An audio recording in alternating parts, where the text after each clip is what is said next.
ছিনতাই ধর্ষণের প্রতিবাদে শিক্ষার্থীদের বিক্ষোভ, ব্যর্থতায় স্বরাষ্ট্র উপদেষ্টাকে পদ ছাড়ার আহ্বান।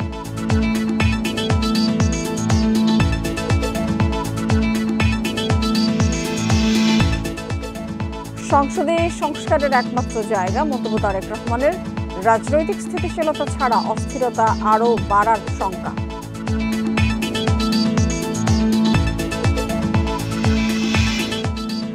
ইলন মাস্ককে বাংলাদেশ সফরের আমন্ত্রণ, স্টারলিংকের কার্যক্রম চালু করতে প্রধান উপদেষ্টার চিঠি।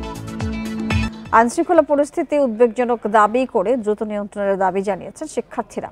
পরিস্থিতি সামাল দিতে না পারলে স্বরাষ্ট্র উপদেষ্টাকে দায়িত্ব ছাড়ারও আহ্বান জানান তারা। ছিনতাই, হামলা এবং ধর্ষণের প্রতিবাদে রোববার নিরাপত্তা আন্দোলন কর্মসূচি পালন করেন রাজধানীর কয়েকটি কলেজ এবং বেসরকারি বিশ্ববিদ্যালয়ের শিক্ষার্থীরা। সম্প্রতি আলোচিত একাধিক ধর্ষণ ও নারী নির্যাতনের প্রতিবাদ এবং সাধারণ মানুষের নিরাপত্তা নিশ্চিতের দাবিতে ইডেন মহিলা কলেজের মূল ফটকে দাঁড়িয়ে বিক্ষোভ সমাবেশ করেন ছাত্রীরা। তারা বলেন, ধর্ষণ ও নারী নির্যাতনের ঘটনায় প্রশাসন কার্যকর কোনো ব্যবস্থা নিতে পারেনি। শিক্ষার্থীদের দাবি, শুধু জানুয়ারি মাসেই দেশে 2 শতাধিক ধর্ষণের ঘটনা ঘটেছে। এই ধর্ষকদের যদি কোনো সুষ্ঠু বিচার না পায় তাহলে তারা রাস্তায় আবারও দাঁড়াতে বাধ্য হবে। তার অতি সত্বর আপনারা এটা রিস্টেপ নেন, যদি না নেন তাহলে এই যে স্বরাষ্ট্র উপদেষ্টা, এই যে আইন উপদেষ্টারা বসে আছেন, তাহলে এই যে চেয়ারে বসার তো কোনো মানে নাই। আইন শৃঙ্খলা পরিস্থিতি নিয়ন্ত্রণে প্রশাসনের ভূমিকা প্রশ্নবিদ্ধ দাবি করে দেশে দ্রুত গণতান্ত্রিক পরিবেশ তৈরির আহ্বান জানান তারা। এই অভ্যুত্থানের সামনের সারিতে রেখে নেতৃত্ব দিয়েছে সেই নারীরা আজকে ঘরের মধ্যেও সে নিরাপদ বোধ করছে না। যে রাষ্ট্র নারীর নিরাপত্তা নিশ্চিত করতে পারবে না, সেই রাষ্ট্র আমরা চাই না, এই রাষ্ট্র প্রধানও আমরা চাই না। ছিনতাই, ডাকাতি ও সব ধরনের অরাজকতার বিরুদ্ধে প্রতিবাদ মিছিল করে সরকারি তিতুমির কলেজের শিক্ষার্থীরাও। 24 পরবর্তী সময়ে আমরা একটি নিরাপদ বাংলাদেশ চেয়েছিলাম, যেখানে রাজনৈতিক কিংবা অরাজনৈতিক কোনো ধরনের অনিরাপত্তা আমরা ভুগতে চাই না। শুধু শাস্তির আওতায় নয়, তাদেরকে মুক্ত জায়গায় শাস্তি দিন, যেন সারা বাংলাদেশের জনতা দেখতে পায় ধর্ষণের শাস্তি মুক্ত অবস্থায় তাকে গুলি করে হত্যা করা হয়েছে। ব্র্যাক বিশ্ববিদ্যালয়ের সামনেও নিরাপত্তা আন্দোলন কর্মসূচি পালন করেন শিক্ষার্থীরা। এই সময় তারা বিভিন্ন প্রতিবাদী প্ল্যাকার্ড প্রদর্শন করে দ্রুত আইনশৃঙ্খলা পরিস্থিতি উন্নতির দাবি জানান। পরিপূর্ণ নিরাপত্তা না দিতে পারলে দায়িত্বরতদের সরে যাওয়ারও আহ্বান জানান তারা। উনি যদি না পারেন, প্লিজ আপনি না পারলে আমাদের দেশকে আরো এরকম 2 দিনে 17টা থেকে 50টা ধর্ষণে নিয়ে যাবেন না। সরকারের এখন উচিত পুলিশ প্রশাসনকে একটু স্ট্রংলি হ্যান্ডেল করা। 5 আগস্ট স্বৈরাচার পতনের পরও দেশে আইনশৃঙ্খলা পরিস্থিতির উন্নতি না হওয়ায় হতাশা প্রকাশ করেন তারা। বন ইবনে কামাল, ইন্ডিপেন্ডেন্ট নিউজ, ঢাকা। 5 আগস্টের পর রাজনৈতিক ছত্রছায়ায় চাঁদাবাজি বন্ধ হওয়ায় চুরি, ছিনতাই সহ আইনশৃঙ্খলার অবনতি হয়েছে বলে জানিয়েছেন র্যাব মহাপরিচালক AKM শহীদুর রহমান। রমজানে অর্থ লেনদেন বাড়ায় অপরাধের ঝুঁকিও বাড়ে, তাই পরিস্থিতি নিয়ন্ত্রণে বিশেষ সতর্কতা নেওয়া হচ্ছে বলে জানান তিনি। গতরাতে ডেমরার মাতুয়াইলে চেকপোস্ট পরিদর্শনে এসে তিনি বলেন, এসব বন্ধে মাঠে থাকছে তল্লাশি দল। ধর্ষণ, চুরি বা ডাকাতির মতো কোনো ঘটনার খবর পেলে তা দ্রুততার সঙ্গে র্যাবকে জানানোর আহ্বানও জানান। 5 আগস্টের আগে যারা চাঁদাবাজিতে জড়িত ছিল তাদের আয়ের পথ বন্ধ থাকায় এখন তারা ডাকাতি, ছিনতাই জড়িয়েছে। আইনশৃঙ্খলা পরিস্থিতি স্বাভাবিক রাখতে পুলিশের পাশাপাশি র্যাবও নিরাপত্তা ব্যবস্থা জোরদার করছে বলে জানান AKM শহীদুর রহমান। 5 আগস্টের পূর্বে এরা হয়তো একটি রাজনৈতিক ছত্রছায়ায় থাকতো, সেই তাদের সাথে অন্য এই ধরনের চুরি, ডাকাতি, ছিনতাই ব্যতীত তারা হয়তো বিভিন্নভাবে অপ্রকাশ্যে যে চাঁদাবাজিগুলো করতো সেগুলি এখন নাই। এখন কোনো রাজনৈতিক ছত্রছায়ায় কেউ এই ধরনের কার্যক্রম পরিচালনা করতে পারতেছে না, এই জন্য হয়তো এরা এই ধরনের অপরাধমূলক কার্যকলাপের সাথে সম্পৃক্ত হচ্ছে। রাজনৈতিক স্থিতিশীলতা না থাকলে দেশে অস্থিরতা আরও বাড়বে বলে মন্তব্য করেছেন বিএনপির ভারপ্রাপ্ত চেয়ারম্যান তারেক রহমান। বিকেলে ঢাকা বার আইনজীবী ফোরামের 31 দফা নিয়ে প্রশিক্ষণ কর্মশালায় ভার্চুয়ালি যুক্ত হয়ে তিনি এই কথা বলেন। তারেক রহমান বলেন, সরকারের বিভিন্ন ব্যক্তিদের বক্তব্যে মনে হচ্ছে তারা নিজেদের লক্ষ্য থেকে দূরে সরে যাচ্ছেন। তাদের বক্তব্যে জনমনের দ্বিধার তৈরি হচ্ছে বলেও মনে করেন তিনি।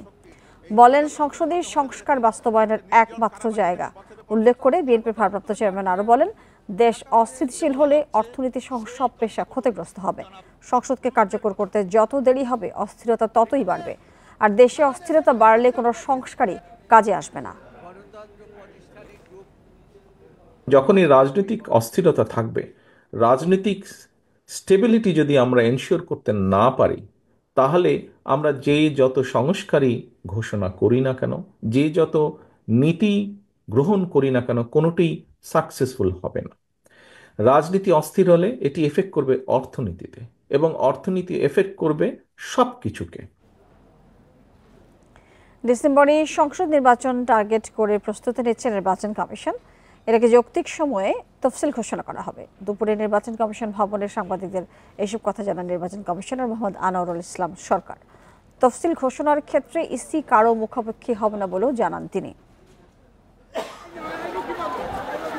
ছাত্র জনতার অভ্যুত্থানে শেখ হাসিনা সরকারের পতনের পর অধ্যাপক মোহাম্মদ ইউনূসের নেতৃত্বে দায়িত্ব নেয় অন্তর্বর্তী সরকার। অল্প সংস্কার চাইলে এ বছরের ডিসেম্বরে ভোট, আর বেশি সংস্কার চাইলে 2026 সালের জুনের মধ্যে নির্বাচন সম্ভব, জানান প্রধান উপদেষ্টা। তবে দ্রুত জাতীয় নির্বাচনের তাগিদ দিয়ে আসছে বিভিন্ন রাজনৈতিক দল। এরই মধ্যে প্রস্তুতিও শুরু করেছে নির্বাচন কমিশন। সাধারণত 40 থেকে 55 দিন হাতে রেখে জাতীয় নির্বাচনের তফসিল ঘোষণা করা হয়। এ বছরের ডিসেম্বর টার্গেট করেই তফসিল দেওয়ার কথা বলছে ইসি। রাজনৈতিক দল তাদের মতো করে কথা বলছে, আমরাও শুনছি।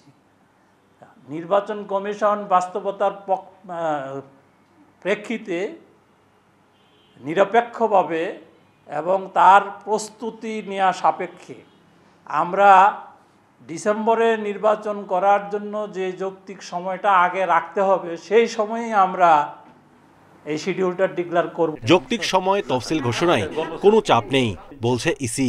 ভবিষ্যতে কোনো চাপের কাছে নতি স্বীকার না করারও আশ্বাস তাদের। যে নির্বাচন কমিশন স্বাধীন, নির্বাচন কমিশন কারোর কথায়, কারোর ইনফ্লুয়েন্সে, কারোর সুবিধা অসুবিধা বিবেচনায় নেবে না। কারোর কোনো নির্দেশনা, ইনস্ট্রাকশন, ইনফ্লুয়েন্স এগুলোর ঊর্ধ্বে উঠে নির্বাচন কমিশন কাজ করছে। কোনো চাপ নাই আমাদের, এবং চাপের কাছে আমরা নতি স্বীকার করব না। এদিকে জুনের মধ্যে স্থানীয় সরকারের ভোট করার প্রস্তাব দিয়েছে স্থানীয় সরকার কমিশন। তবে বিষয়টি পরিষ্কার নয় বলে জানান নির্বাচন কমিশনার আনোয়ারুল ইসলাম। Mahmudul Hasan, independent news, Dhaka. মার্কিন ব্যবসায়ী ইলন মাস্ককে বাংলাদেশে সফরের আমন্ত্রণ জানিয়েছেন প্রধান উপদেষ্টা অধ্যাপক ডক্টর মোহাম্মদ ইউনূস। এছাড়া 90 কার্যদিবসের মধ্যে স্টারলিংকের পরিষেবা চালুর আহ্বান জানান তিনি। ইলন মাস্কের লেখায় এক চিঠিতে এই আমন্ত্রণ জানান অধ্যাপক ইউনূস। চিঠিতে বলা হয়েছে, বাংলাদেশের স্টারলিংকের সংযোগ চালু হলে উদ্যোগী তরুণ, গ্রামীণ নারী এবং সুবিধা বঞ্চিতদের জীবনে ইতিবাচক প্রভাব পড়বে। প্রধান উপদেষ্টার উচ্চ প্রতিনিধি ডক্টর খলিলুর রহমানকে স্পেসএক্স টিমের সাথে কাজ করার দায়িত্ব দেওয়া হয়েছে। 90 দিনের মধ্যে বাংলাদেশে স্টারলিংকে প্রস্তুত করার জন্য প্রয়োজনীয় কাজ শেষ করতে বলা হয়েছে। এছাড়া চিঠিতে উন্নত ভবিষ্যতের জন্য দুই দেশ একসঙ্গে কাজ করার প্রত্যয় জানান প্রধান উপদেষ্টা। গত 13 ফেব্রুয়ারি মার্কিন প্রেসিডেন্ট ডোনাল্ড ট্রাম্পের ঘনিষ্ঠ সহযোগী ইলন মাস্কের সঙ্গে টেলিফোনে কথা বলেন doctor Mohammad Yunus. Zia charitable trust দুর্নীতির মামলায় বিএনপির চেয়ারপারসন খালেদা জিয়াকে হাইকোর্টে দেয়া খালাসের রায়ের বিরুদ্ধে রাষ্ট্রপক্ষ দুদকের করা আবেদনের শুনানি 2 মার্চ। সকালে আপিল বিভাগের জ্যেষ্ঠ বিচারপতি আশফাকুল ইসলামের নেতৃত্বে 3 বিচারপতির আপিল বেঞ্চ শুনানির জন্য এই দিন ঠিক করেছেন। রাষ্ট্রপক্ষের আবেদনের সাথে যুক্ত করে শুনানির জন্য আজ সময় চান দুদকের সিনিয়র আইনজীবী আসিফ হাসান। পরে আগামী রোববার শুনানির দিন নির্ধারণ করা হয়। জিয়া চ্যারিটেবল ট্রাস্ট মামলায় 2018 সালে খালেদা জিয়াকে 7 বছরের কারাদণ্ড এবং 10 লাখ টাকা অর্থদণ্ড দেয় বিচারিক আদালত। রায়ের বিরুদ্ধে একই বছরের 18 নভেম্বর হাইকোর্টে আপিল করেন খালেদা জিয়া। গত 5 আগস্ট ছাত্র জনতার অভ্যুত্থানে আওয়ামী লীগ সরকারের পতনের পর 6 আগস্ট জিয়া চ্যারিটেবল ট্রাস্ট এবং জিয়া অরফানেজ ট্রাস্ট মামলার দণ্ড মওকুফ করে খালেদা জিয়াকে মুক্তি দেওয়া হয়।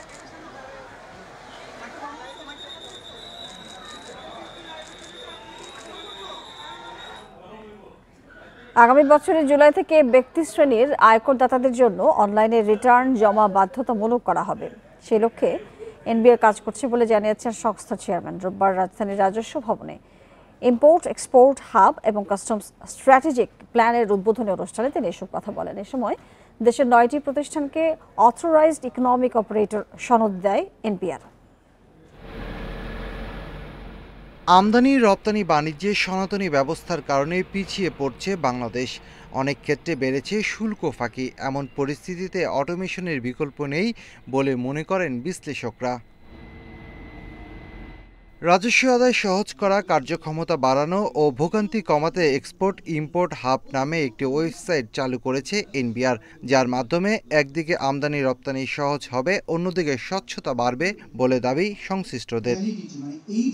অনুষ্ঠানে বিডা চেয়ারম্যান বলেন, কোনো পণ্য বিদেশে রপ্তানি করতে দীর্ঘ সময় লাগে, ফলে অনেক বিদেশি বিনিয়োগকারী বাংলাদেশে বিনিয়োগ করতে চান না। অলরেডি কিন্তু আমরা কিছু পজিটিভ সাইন ইকোনমিতে দেখতে পাচ্ছি, যেরকম আমি স্ট্যাটিস্টিক্যালি যদি বলি, কারণ অনেক সময় অনেকে আমরা বলি যে দ্রব্যমূল্যের ঊর্ধ্বগতিতে কিছু সমস্যা হচ্ছে, এখানে এই সমস্যা হচ্ছে। আমরা স্ট্যাটিস্টিক্স দেখি, আমরা প্রিয় ডেটা যদি চেক করি, জুলাই থেকে ডিসেম্বর মাসে টোটাল এক্সপোর্টের নাম্বারটা বেড়েছে 13%, শতকরা 13% এক্সপোর্ট বাংলাদেশে বেড়েছে। এ সময় এনবিআর চেয়ারম্যান বলেন, পুরনো ব্যবসায়ীরা দেশের বন্দরগুলোতে অনেক কিছু নিয়ন্ত্রণ করে, নতুন কাউকে সুযোগ দিতে চান না বলেও অভিযোগ আছে। এ সময় অনলাইন রিটার্ন জমা দেওয়ার সমস্যাগুলো যাচাই বাছাই করে তা দ্রুত সমাধানের আশ্বাস দেন এনবিআর চেয়ারম্যান। অনলাইন রিটার্ন সাবমিশনে আপনাদের কি কি সমস্যা হয়েছে, এই সমস্যাগুলো শোনার জন্য একদিন একটা সেমিনার করব। সেই প্রবলেমগুলো আমরা শুনবো এবং সেই প্রবলেমগুলো অ্যাড্রেস করব, যাতে আগামী বছর 1 জুলাই থেকে আমরা আমাদের অনলাইন রিটার্নকে পুরোপুরি কম্পালসারি করে দিতে পারি। অনুষ্ঠানে আমদানি রপ্তানি ব্যবস্থা আরও সহজ করতে অথরাইজ ইকোনমিক অপারেটর AEO পদ্ধতি উদ্বোধন করা হয়। এ সময় 9টি প্রতিষ্ঠানকে অথরাইজ ইকোনমিক অপারেটর সনদ দেয় জাতীয় রাজস্ব board. Shafil Alam Sujan, independent news, Dhaka. S Alam গ্রুপের কর্ণধার সাইফুল আলম এবং তার পরিবারের সদস্যদের নামে থাকা 8,133 কোটি 56,72,000 টাকা মূল্যের শেয়ার জব্দের আদেশ দিয়েছে আদালত। দুপুরে ঢাকার মেট্রোপলিটন সিনিয়র স্পেশাল জজ জাকির হোসেন গালিবের আদালত এই আদেশ দেন। দুদকের পক্ষে সংস্থাটির উপপরিচালক তাহসিন মুনাবিল হক শেয়ার অবরুদ্ধ চেয়ে আবেদন করেন। পরে আদালত শুনানি শেষে আবেদন মঞ্জুর করে। আবেদনে বলা হয়, মোহাম্মদ সাইফুল আলমের বিরুদ্ধে অর্থ পাচারের অভিযোগের অনুসন্ধান চলছে। সাইফুল আলম এবং তার লোকজন বিভিন্ন ব্যাংক থেকে নামে বেনামে অবৈধভাবে ঋণ নিয়ে তা আত্মসাৎ করেছেন। পরে নিজের এবং পরিবারের সদস্যদের নামে দেশে বিদেশে বিপুল সম্পদের পাহাড় গড়ে তোলেন।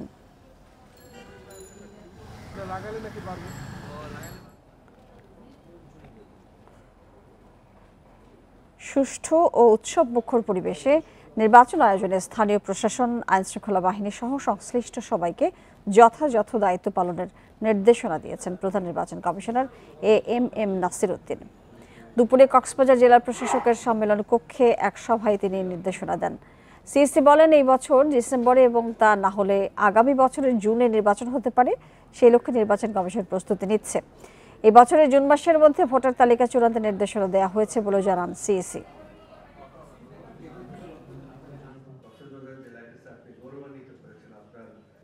ডিসেম্বর আমরা সেইভাবে প্রস্তুতি নিচ্ছিলাম। স্থানীয় হোক আর জাতীয় হোক, ভোটার লিস্ট তো মাস্ট লাগবে না, একটা সঠিক ভোটার লিস্ট না। এই ভোটার লিস্টে আমরা পারফেক্ট একটা ভোটার লিস্ট করার চেষ্টা করছি। আর আমরা প্ল্যান করেছি আগামী জুন মাস নাগাদ আমরা এই শেষ ভোটার তালিকাটা হালনাগাদ করতে পারবো। পুলিশের 4 ডিআইজিকে বাধ্যতামূলক অবসরে পাঠানো হয়েছে। রোববার স্বরাষ্ট্র মন্ত্রণালয়ের জননিরাপত্তা বিভাগ থেকে এই সংক্রান্ত প্রজ্ঞাপন জারি করা হয়েছে। এতে উল্লেখ করা হয়, সরকারি চাকরি বিধি অনুযায়ী জনস্বার্থে এই 4 জনকে অবসরে পাঠানো হয়েছে। অবসরে পাঠানো 4 ডিআইজি হলেন অ্যান্টি টেরোরিজম ইউনিটের ডিআইজি মোহাম্মদ নিসারুল আরিফ, নৌ পুলিশের ডিআইজি মোহাম্মদ আব্দুল কুদ্দুস আমিন, হাইওয়ে পুলিশের ডিআইজি মোহাম্মদ আজাদ মিয়া এবং আমিনা বেগম। বিধি অনুযায়ী অবসরের সব সুবিধা পাবেন এই 4 জন। আর এই ছিল আজকের সংবাদ সন্ধ্যায়। আরো বিস্তারিত জানতে চোখ রাখুন ফেসবুক, ইউটিউব এবং এক্সে। ধন্যবাদ সবাইকে সাথে থাকার জন্য।